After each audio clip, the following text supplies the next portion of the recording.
जब मेवाड़ के बारे में हम सोचते हैं तो हमारे मन मस्तिष्क में एक छवि बनती है, त्याग, तपस्या, बलिदान व संघर्ष की भूमि, महाराणा प्रताप, सांगा व कुंभा की भूमि। लेकिन एक नाम जो मेवाड़ के इतिहास का अजर व अमर है, आज की पीढ़ी के लिए ये नाम धुंधला हो चुका है, क्योंकि महाराणा प्रताप, सांगा, कुंभा पर तो इतिहास में काफी कुछ लिखा गया है, काफी बात होती है, लेकिन अन्य योद्धाओं पर इतना ज्यादा नहीं लिखा गया है और हम भी बाकी योद्धाओं के बारे में जानने की जिज्ञासा खोते जा रहे हैं। आज हम बात करेंगे मेवाड़ ही नहीं, अखंड भारत भूमि के अजर व अमर योद्धा काल भोज बप्पा राहुल गुहिलोत के बारे में। बप्पा राहुल को बापा रावल व काल भोज भी बोला जाता है। बप्पा या बापा का जो शाब्दिक अर्थ माना जाता है वो बापू अर्थात पिता से संबंधित माना जाता है। बप्पा रावल के शासन का जो मुख्य रूप से जो कालखंड है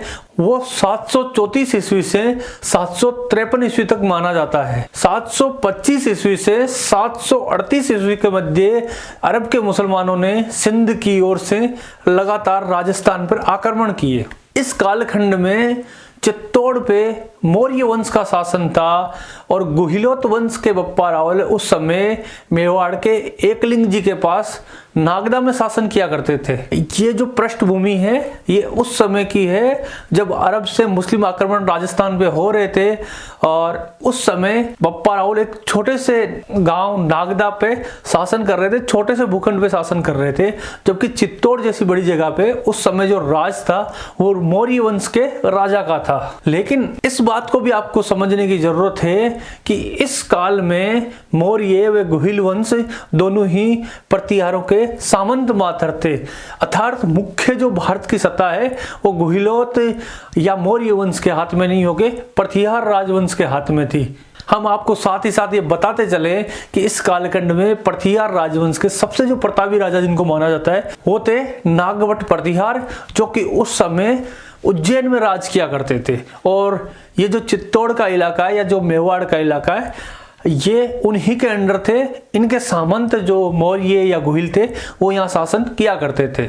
725 ईस्वी से लगातार होने वाले मुस्लिम आक्रमणों से धीरे धीरे चित्तौड़ निर्बल हो गया और अंततः यहाँ अरब के मुसलमानों ने अधिकार भी कर लिया। चित्तौड़ पर मुस्लिम अधिकार हुआ तो 734 ईस्वी में बप्पा रावल ने आखिर में चित्तौड़ पर आक्रमण किया और वहां से मुसलमानों को खदेड़ दिया और अंततः चित्तौड़ पर अधिकार बप्पा रावल का हो गया, गुहिलोत राजवंश का यहाँ पे अधिकार हो गया। कर्नल जेम्स टोड ने लिखा है कि मल्लेच्छों को हराकर बप्पा रावल ने चित्तौड़ में अपना राज्य स्थापित किया था। राजपूताना की रियासतों का प्रमाणिक इतिहास लिखने वाले सुप्रसिद्ध इतिहासकार गौरीशंकर हीराचंद ओझा ने लिखा है कि देलवाड़ा के राजा के पास सुरक्षित एक प्राचीन इतिहास ग्रंथ के अनुसार मेवाड़ के शासक बप्पा रावल ने इस्फहान, कश्मीर, इराक, ईरान, तुरान व काफिरिस्तान आदि सब देशों को जीत लिया था। बप्पा रावल की इन विजयों के कारण पहली बार ऐसा हुआ कि अरब के खलीफाओं के आक्रमणों व धर्म परिवर्तन के प्रयासों पर अंकुश लगा। इससे पहले जो आक्रमण हो रहे थे राजस्थान पे या भारतवर्ष पे वो लगातार आक्रमण भी हो रहे थे अरब की तरफ से और धर्म परिवर्तन के जो प्रयास थे वो जोरों से हो रहे थे। बप्पा रावल ने इस्फहान, कश्मीर, इराक, ईरान व तुरान, काफिरिस्तान आदि सब देशों को जीतने के बाद अरब से होने वाले आक्रमणों की निगरानी के लिए वहां पे एक शहर बसाया और वहां सैनिक चौकियां स्थापित की।